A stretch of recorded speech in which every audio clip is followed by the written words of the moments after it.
function can be carried around by storing a function reference inside a variable.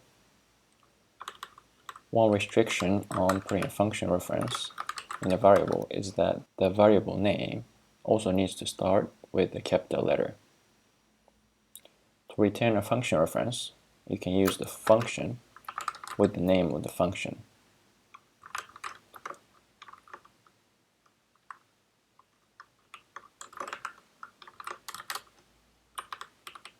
To execute the function in the variable later, you can use the call function.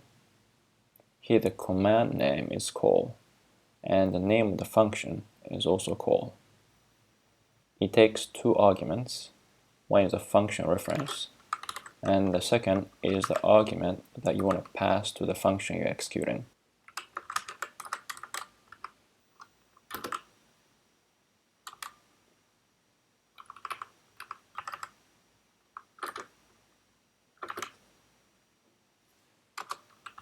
Even if you only have one argument, you still have to put inside the list.